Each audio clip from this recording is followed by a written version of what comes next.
Welcome to Going Long with FCLT Global, the podcast that dives into the world of long-term investing and strategic decision-making, hosted by Sarah Williamson. Going Long features thought-provoking conversations with some of the brightest minds in finance, economics, and business today. Each episode will bring you exclusive interviews with renowned executives, investors, and experts who are driving change in the world of finance, getting their unique perspectives and uncovering strategies that have shaped their success.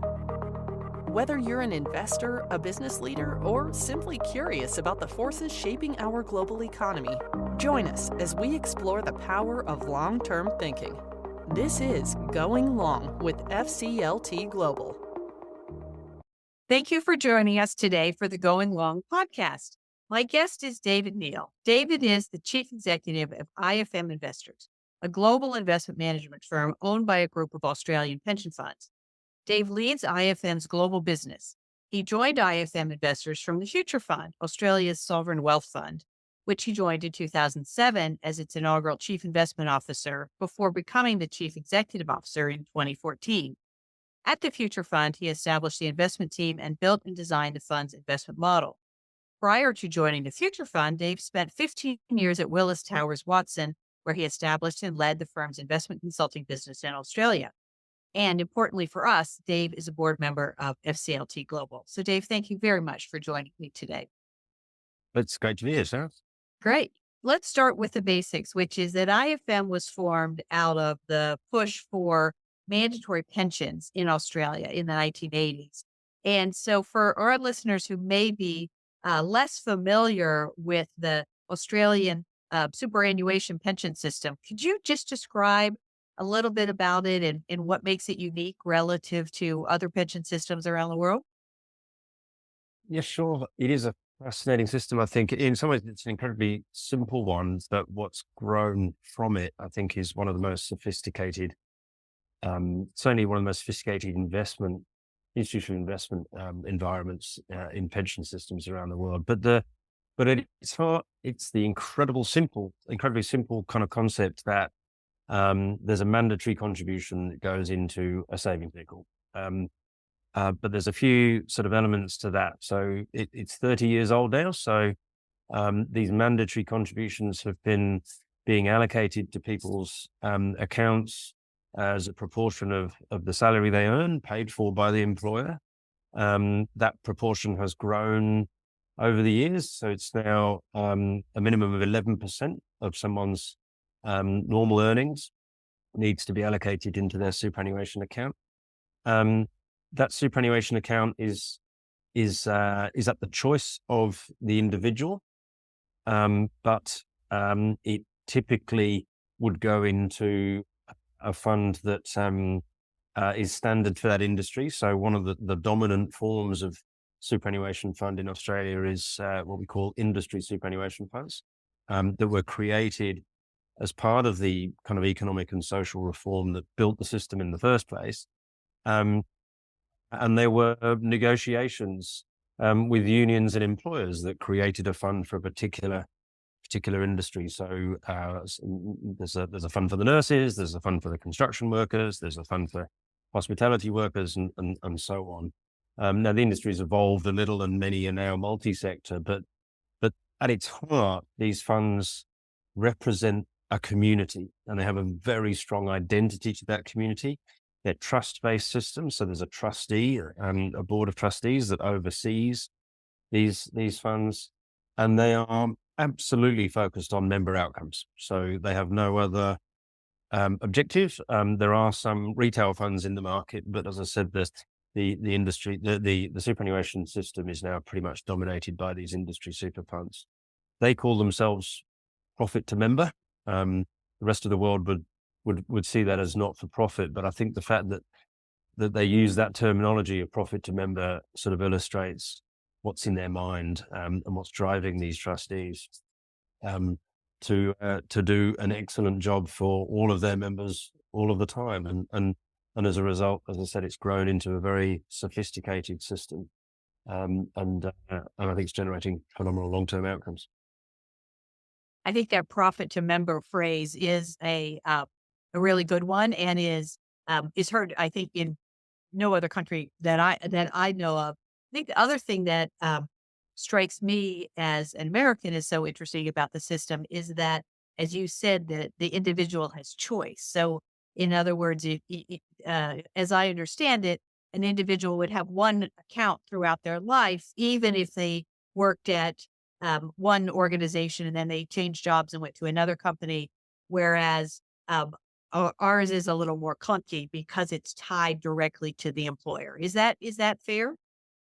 Absolutely right. That's very much the case. So typically, an employer will have their preference for who they'll default to a particular fund if the employee doesn't choose one.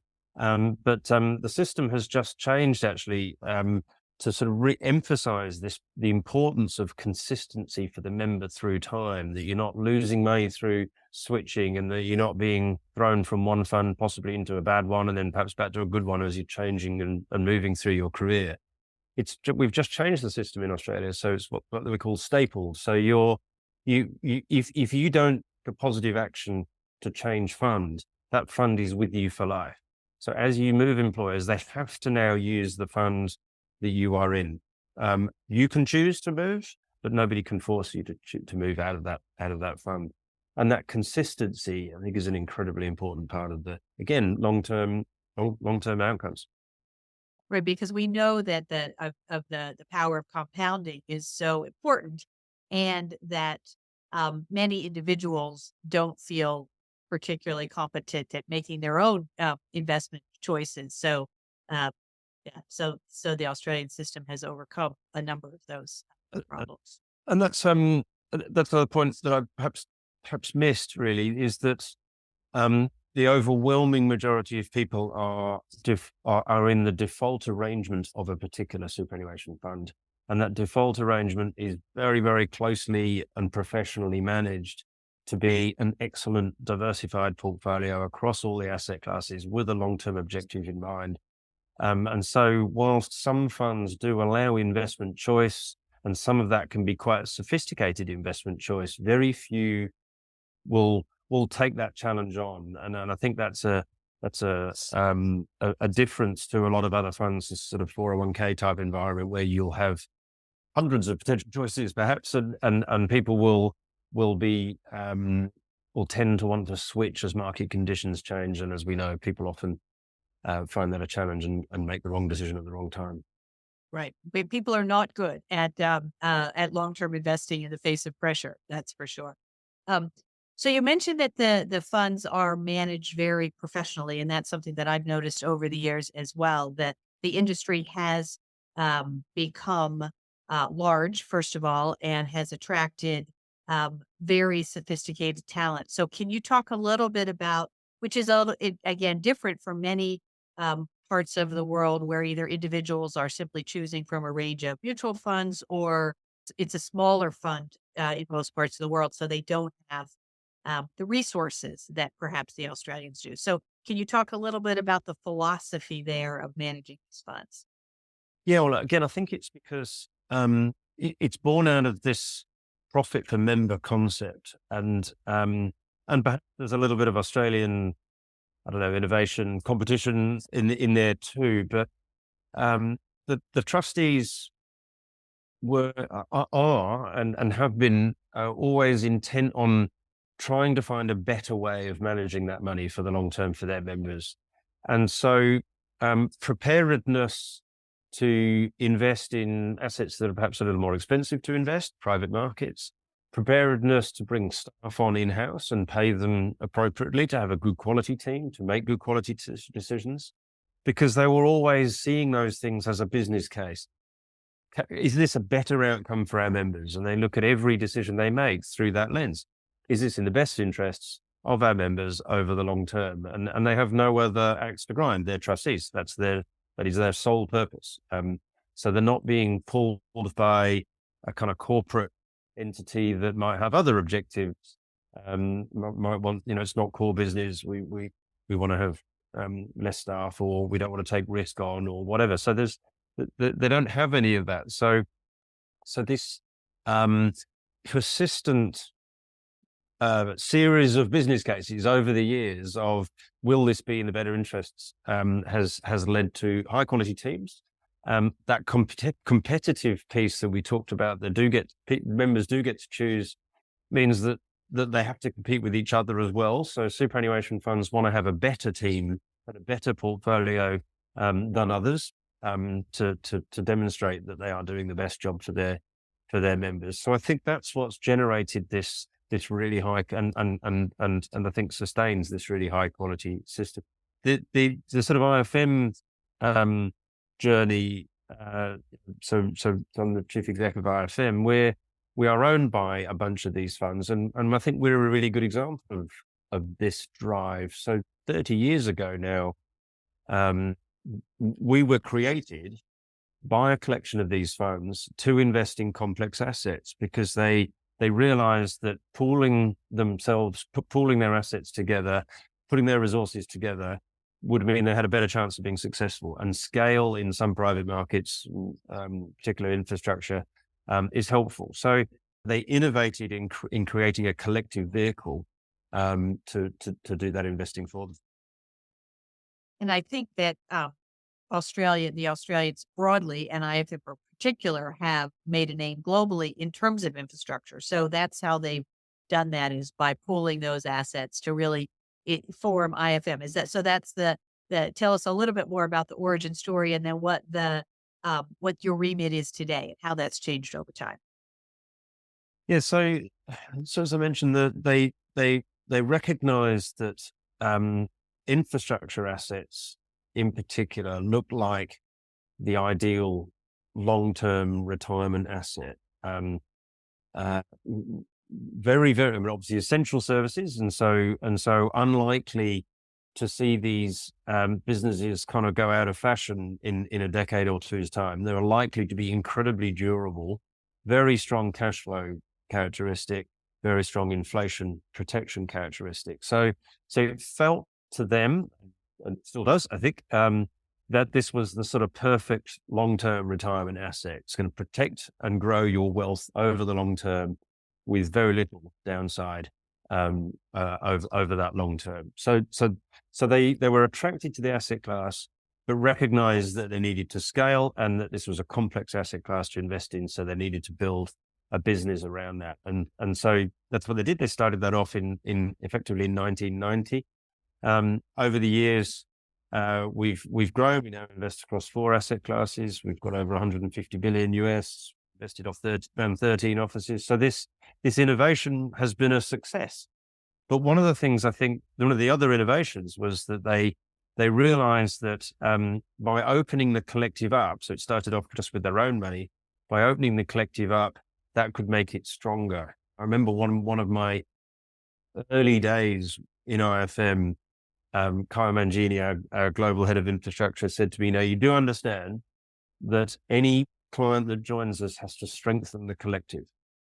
And it was this idea that there are some clients that have come in that would weaken the proposition, but that there's many clients that can come in who think the same, they're like-minded, they're looking for long-term returns, and that additional scale can create new opportunities that others perhaps can't reach for. So that was another innovation, and so we've now got close to 700 clients around the world who have joined our shareholders. But still 60% of our money is managed on behalf of our owners. And that's also a really important feature of the organization. It creates a really interesting dynamic, actually, because of course we manage so much of their money that they're much more interested in the return on that than they are me as a chief executive creating a dividend flow for them. That's going to be a much smaller number. So I have quite an interesting and quite privileged position in terms of managing my own firm for the long term, which is it's all about sustainable long-term investment outcomes. We have to be resilient, we have to make enough money to invest in ourselves, but I'm not tasked with maximizing an earnings stream. And that's quite a different mindset, I think. But it goes to their long-term mindset themselves. It's all about their returns over long term. Right. That makes sense because they think as an LP and as a shareholder, but mostly first as an LP, if you will. Right. Right. First, Right. second, and third as an LP. First, second, and third. Okay. Okay. Yeah. So the other thing that's interesting about infrastructure and has been part of your history is when you do invest in infrastructure, whether that's a toll road or an airport or whatever it is, there's a lot of consideration around the community, the regulation. It's not just buying it's not buying an equity on with the click of a button. So I think you've also built into the investment philosophy how to work with that broad range of stakeholders who, of course, are necessary to have an infrastructure project be successful. And I'm sure that's extended to other things. So can you talk a little bit about uh, how you think about those broader responsibilities? You've talked about the return and the dividend, but what about the other stakeholders? Yeah, it's a great question because it is so important. And again, wouldn't be a surprise that this does come from our ownership. It comes from the DNA that they kind of injected into us at the start, I suppose. Because they are representations of communities. They represent nurses and teachers and construction workers and hospitality workers and so on. Then it's incredibly important to them that we do the same. That we understand the importance of community. But this isn't a sort of a nice, soft, fuzzy feeling. It's a very strong investment discipline that if you are investing over decades, then the health of the society around the asset and indeed society generally and the economy generally and climate, environment, these sorts of things, that the strength of that system in 10 or 20 years time is what will influence your returns over 10 and 20 years. It's no good making a series of short-term decisions that lead to a terrible outcome in the long term. That will not maximize your long-term returns. So they come at this from both the very strong fiduciary perspective, but also it's kind of very central to their DNA and therefore to ours. The one way that I sort of describe this is that some people do ESG because it's a business strategy, and we just do ESG because it's part of our belief set that this is how you generate long-term returns. So yes, they watch us very closely for that. So it goes a bit to one of the other innovations, which I didn't talk about, that our shareholders 30 years ago thought through, was that they wanted to create open-ended funds. So our infrastructure assets we only have 3 funds. We have 3 open-ended funds. So we don't have a whole series of sort of typical closed-end fund nature, which is more normal. The industry kind of lots of it has grown out of the private equity sort of structures. If your typical holding period is 4 or 5 or 6 years, which people would often see as being long term, but we don't.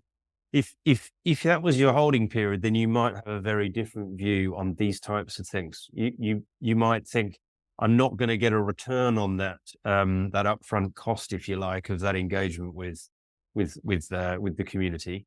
So I won't. I don't see the case for it. But if you're an open-ended fund that is expecting to own an asset or able to own an asset, we can sell an asset whenever we like, but if it's the right thing to do. But if we're expecting and able to own an asset for decades, then you make very different decisions about these trade-offs, and you can secure these long-term premia around this sort of sustainability decision making or other just capex type decision making. You can get the premia from long-termism from that kind of open-ended model, which I think is a little harder in other models.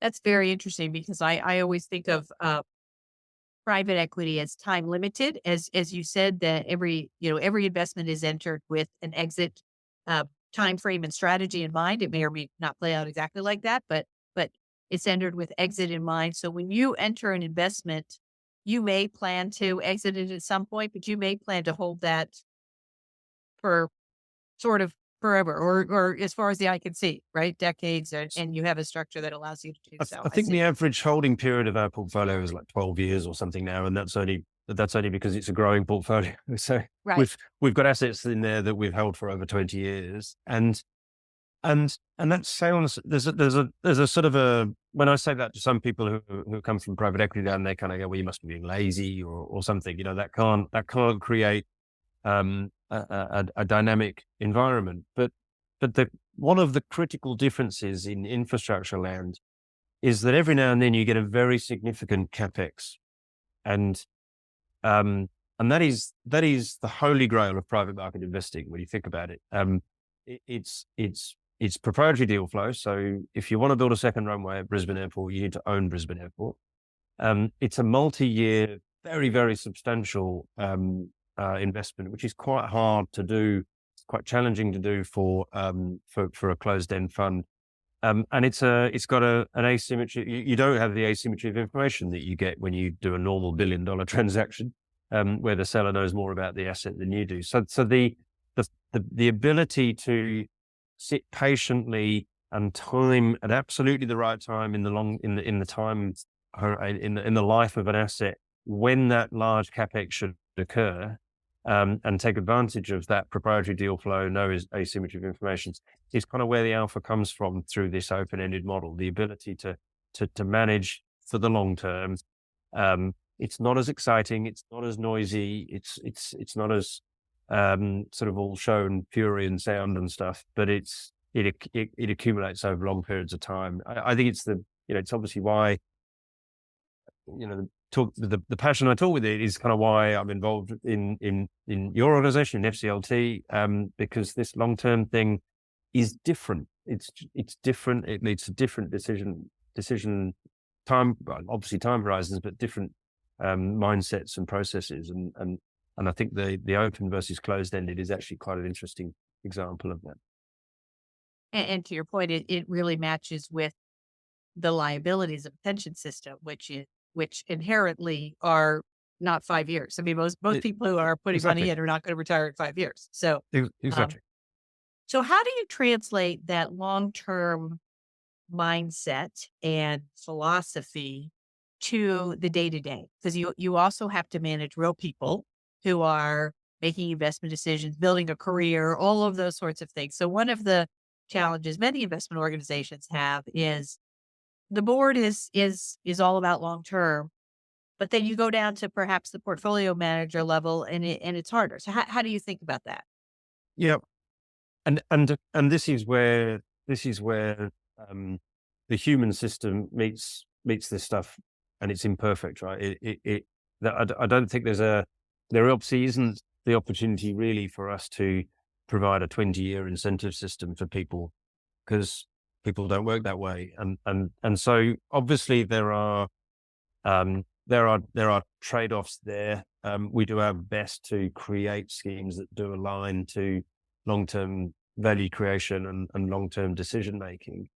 But ultimately what you've got to do is you've got to fill the gap. Once you've done the best you can with a practical incentive system, making it as long-term as possible and making it as much deferral in there as possible, and making sure that the criteria that you're using are aligned with long-term decision making. Once you've done all those things, there's still a gap from the 20-year, 30-year time horizon. And that's what you've got to fill with culture. You've got to fill that with purpose. And so the nature of the organization that you have and the way people think and their recognition of what's the right thing to do needs to be aligned to long-termism. And that is all about the culture of an organization. And how do you think about, we've talked a lot about the impact of long-term decision-making and sustainability broadly on the returns of the organization. How do you think about your ability to actually kind of go the other way, affect the climate or affect housing affordability or affect social inequality? And what role do you think either IFM or the pension funds you invest on behalf of can really have in addressing some of those issues outside their four walls, if you will? Yeah. Well, there's a few different ways on there. I mean, there's the Well, firstly, just to reiterate the importance of contributing to stronger systems in the future, economic, social, environmental. The importance of contributing to that hopefully is self-evident. We touched on it before, but if you're going to, returns over 10 or 20 years are highly influenced by the quality of the system in 10 or 20 years. So we have to turn our minds to it, and it's a pure finance question. This is not some fluffy thing. This is pure hard finance, and it's member best interests. For us, if I put it, and again, if I think about it in the infrastructure context, there's a sort of a few ways that we can influence it. Obviously, we can manage our assets as responsibly as possible. I talked about the sort of things that we can, illustrate the sort of things we can do on the social front and just transition and those sort of things. We can ensure that we are decarbonising our assets as quickly and effectively as possible. I think deploying capital into where the emissions are, the sort of Mark Carney, got to go where the emissions are, I think is absolutely right. And it's one of the things that has been worrying me a little less, because I think that institutional investors are becoming more sophisticated, but it's a little worrying that there's a tendency to want to invest in renewables and not want to invest where the emissions are. And we definitely need to invest where the emissions are, because they're the people who got not only the capital invested at the moment generating those emissions, and so they need to be worked on, but also often these are the businesses with the skills and resources and industry networks and capacity and balance sheet to actually affect change at scale. And so I do think investing where the emissions are, responsibly bringing them down, is important. And if we don't, who will? So that's really important. I touched on the second one, which is investing in solutions. There's a phenomenal investment opportunity set here. If you think about the trillions of dollars that have to be spent on a climate transition, then investing in the solutions is going to be a huge flow of opportunity for a long period of time. And if you're an expert in this space, then I think there's opportunities both in things like infrastructure, but also in the technology and other sort of service businesses where we can generate value and create solutions at the same time. So I think that's a really exciting place to invest. But all of that is going to be constrained by government, by the rules of the road, basically. And so I think the other thing that we can do, that pension funds can do, that institutional investors can do, as a sort of vast pool of capital. I think pension funds are $50 trillion around the world, and then if you add on all the other interested and aligned capital, I don't know what that gets to, but it's a lot of trillions. If that capital can somehow align a message to governments around what rules of the road will unlock this capital and get it deployed faster into these solutions, then that's got to be a good thing. And I have a lot of sympathy for governments, because it's just a fiendishly complicated problem that they're trying to solve. They've got lots of different stakeholders all shouting at them, telling them to do different things. And so a whole bunch of investors coming in and shouting at them, telling them to organize themselves slightly differently. I think you should do it this way, no, this way, no, this way, doesn't help. And so I think one of the things that we should be doing is trying to align the investment world to provide as much as possible a single voice to government that says, if you arrange your policy system this way, then that will unlock this capital. And you need private capital. The governments can't afford to do it themselves. We've just done this in a I think a reasonably material way in Australia. We got the eight of the largest funds together. A number of them are our owners. About $1 trillion worth of assets between them. And we created one policy blueprint for the energy transition with some suggestions for, if you government do these things, then this money will likely invest. We'd be very keen to invest. You know, a lot of them are really quite simple things. They're just tweaks to existing regulation. There's not a lot of give sometimes from the government that's required. It's just about understanding what is getting in the way.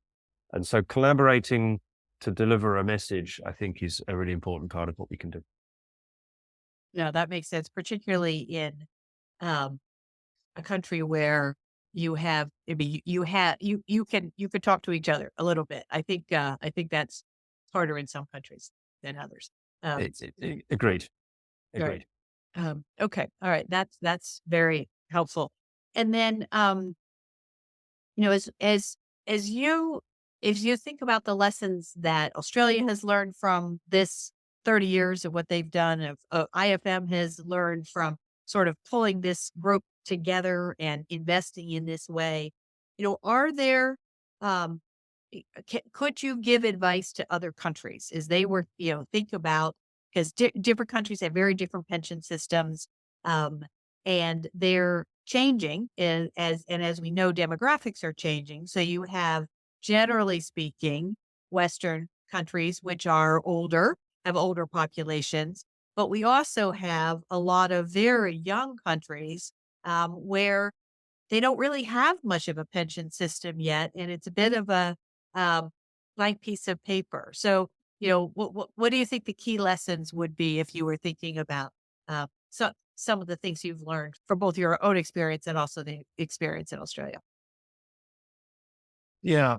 When I think about that, when I wander around the world and experience different systems, um, the the the key thing I keep coming back to is this sort of profit to member concept, because it seems so simple that you've got people who are only interested in aligning the outcome to the member. So I think finding a way for that to occur is incredibly important. It's also, though, I suspect, incredibly difficult. Australia was advantaged in the establishment here because it came through a particular point in time when there was an arrangement that needed to be formed between employers and unions. It's a relatively small country, so as you said before, people can get together and have a conversation, and you can create a system in this sort of way without. And it was also long enough ago that there wasn't a sort of a quite sophisticated and arguably entrenched for-profit financial system. So it could be created, and then for-profit firms can service that model, but the people governing it are only interested in the outcomes of members, and the way that we've done it is the representatives of both workers and employers. So it keeps the system sustainable. So that model works really well. The problem is when you've got models that are driven. The thing to avoid, I think, when in this country that's looking at this, the thing to avoid, I think, is being driven by the for-profit retail financial market, because they're obviously going to be trying to drive outcomes for their outcomes, and we've seen what that leads to. That leads to vast numbers of choices. It leads to less coherence around those choices, and less effort on trying to make the right decisions for the long term. It leaves the member having to make choices that are not something that, as you mentioned before, they're skilled to do. They're having to make their own decisions between different asset classes because they feel like they're being provided lots of choice, and that's a great thing. But it's not choice that they're necessarily wanting to or equipped to make. So I think the idea of having kind of trustee type structures that are where they're focused solely on member outcomes, that they're governed by both representatives of both workers and employers, and that they are entered into in some way that stops them being at the mercy of a sort of a financial planning kind of process that that is naturally going to have their own interest, that organization's interests at heart. I think that's the challenge, is creating that protective. Sounds quite sort of paternal, doesn't it? But and I guess it is. But I think that's been the success of the system in my view. Great, great. All right, last question for you. As you look ahead at long-term trends that you're thinking about, there's a lot going on in the world in terms of uh, artificial intelligence, in terms of demographics, as we talked about, in terms of geopolitics, in terms of rates, and where do you see, what are the risks you worry about most and the opportunities you're most excited about as you kind of look at the next decade, say? Yeah, and I mean, it's got to be one of the hardest moments to answer that question. Don't you think? I mean, there are such huge. I mean, if you might describe them as the sort of traditional mega challenges of the future, sort of geopolitical type things, and the strategic competition between the kind of Western China and things like that, and how that might work out. I think we can get our mind around that, and we can go back into history, and we can look at how that played out, and we can think about how we might hedge it. And so I think that's clearly an enormous proposition, and US presidential elections will play into how that will feature, but it's, if you like, it's the sort of question that I think we are used to dealing with and trying to manage through. I find the AI one just much more challenging. I mean, putting AI aside, technology developments, you would think this is an extraordinary kind of opportunity to create additional productivity, and it will continue to be a deflationary force, which we need, because the energy transition is definitely an inflationary force. And so, but with technology, I think there's a chance that you think that could offset. But this overlay that's all become so apparent to us in the last sort of, I don't know, 12, 18 months. Maybe I wasn't paying attention, and it was around earlier than that. But the sort of the developments in AI now are just creating this very substantial level of uncertainty around that, I think. I mean, even if you don't have to be in the very kind of challenge, this is going to be the end of humanity camp, to worry about the pace at which this change could occur and the societal impact of that. So I think that's something that we have to be paying extremely close attention to, and how we manage through that. So that's kind of that's the big kind of non-conventional risk. But other than that, I talked about macro, and while obviously the energy transition is one. I mean, the climate warming is one that we have to worry about. But within that, I think I worry more about I also worry about the sort of the mass immigration that could occur, and how we will deal with that. We're terrible at dealing with pretty small amounts of cross-border migration.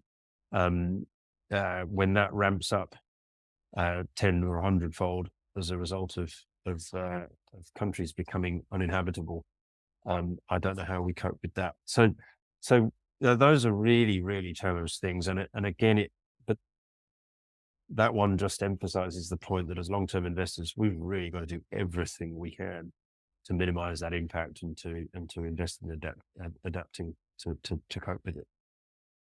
And to end on the opportunity side, is it the decarbonization? Is it the trillions? Well, all of needed those things create climate change? opportunities. Yeah. All of those things create investment opportunities, right? So that's the great thing about what we do, is that any risk to the planet creates an opportunity to figure out how to solve it, and to invest in the solution for it.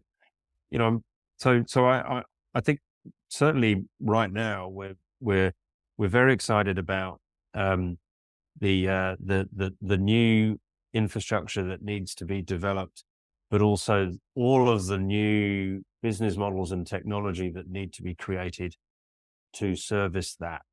There'll be new business models for how to maintain the floating offshore wind farms. And so delivering capital into the people who look like they're the winners in that space, because there's going to be a lot more offshore floating wind farms in the world. And so that's the runway for businesses like that is enormous. So I think there's opportunities for very substantial kind of investment value creation across that whole area. But so wherever you look in those risks, I think you can see it as opportunities. But I think it's going to take a lot of the reliance on bottom up identification of opportunities. I think gets stronger, and the skill of the top down risk mediation and scenario planning, I think, will also come to the fore. Right. Well, thank you for your insights on this, your education on the Australian system, and your thoughts about how IFM has really developed and taken hold in this whole area and grown far beyond its original roots. And your thoughts for the long term, because I think it's too many, as you know, too many people are focused on the day to day, but you really bring a long term perspective to this world. So, and thank you for your guidance for FCLT Global.